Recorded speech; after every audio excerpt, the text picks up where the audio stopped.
श्री गरुड़ जी ने यही प्रश्न किया था कि जिस ज्ञान को सब दुर्लभ कहते हैं, आपने उस ज्ञान का भक्ति के समान आदर नहीं किया।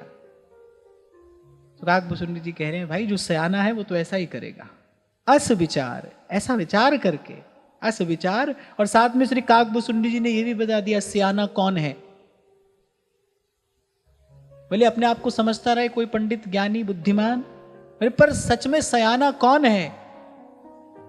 अस विचारी हरि भगत सयाने। बोले भगवान के भक्त सयाने हैं,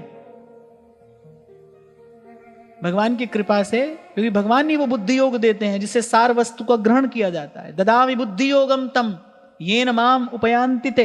बड़े सुंदर ये 2 श्लोक है श्रीमद् भगवद गीता के। भगवान कह रहे किसको देते हैं हम?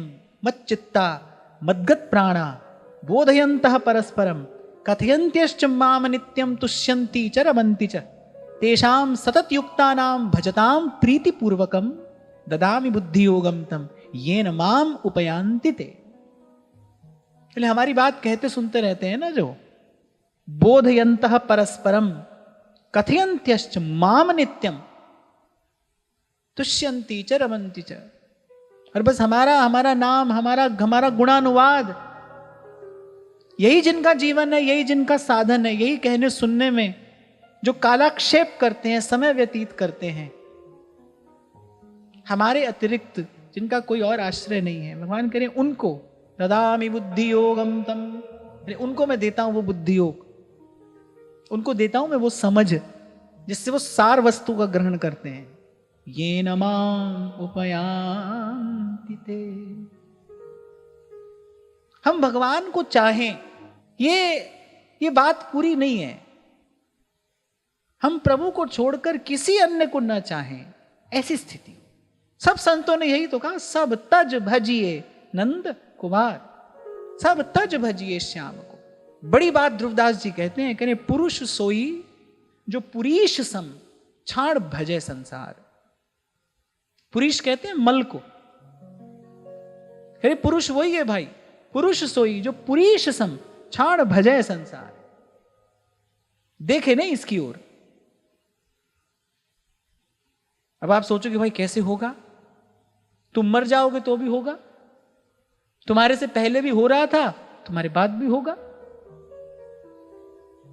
यही तो भगवान की माया है, यही तो एक बंधन है जो जीव ने स्वयं से बांध रखा है। जिस बंधन से जीव ने स्वयं को बांध रखा है कि मैं करता हूं, मैं करने वाला हूं। अब पता नहीं यहां से जाने के बाद कोई ऐसी व्यवस्था होती है कि नहीं कि ऊपर से कोई झांक कर देख सके नीचे क्या हो रहा है।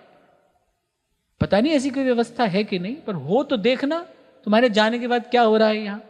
जब तक अपनी बुद्धि से ये भ्रम दूर नहीं करेंगे आप कि भाई मैं करने वाला नहीं हूं, मेरे बिना भी हो रहा था और मेरे बिना भी होता रहेगा, आपको केवल ऐसा लगता है, केवल आपका ये भ्रम है। प्रत्येक जीव अपना प्रारब्ध, अपना भाग्य लेकर आया है, उसके हिस्से का उसको मिलेगा।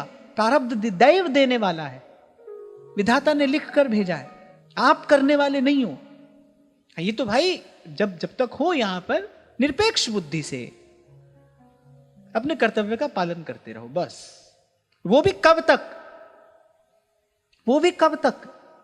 जब तक भगवान नाम में, भगवत चरणार विंद में प्रीति रति का उदय न हो जाए तब तक। पूर्व में गोस्वामी जी ने ही कहा, ज्ञान हो जाने के बाद कर्म में प्रीति नहीं रह सकती। जिस दिन ये लक्ष्य हो जाए कि भाई सार वस्तु है प्रभु के चरणों का प्रेम, उसी को प्राप्त करना है, फिर आपको कुछ छोड़ना नहीं है। जो अनावश्यक होगा वो छूट जाएगा, जो अनुचित होगा वो आपसे स्वतः दूर हो जाएगा। अपना लक्ष्य यही साध कर रखिए कि हम प्रभु को चाहें, प्रभु को छोड़कर फिर कुछ और न चाहें, किसी अन्य की चाह ना हो। मैं अपना मन हरिसो जोरो, हरिसो जोर सबन सो तोरो। ये बात कहने की क्या आवश्यकता थी? क्या केवल इतना कहना पर्याप्त नहीं था कि मैं अपना मन हरिसो जोरो? तो कह रहे हरिसो जोर और सबन सो तोरो। फिर कहते हैं मन क्रम वचन तुम्हारी आशा, ऐसी भक्ति करे रह दासा।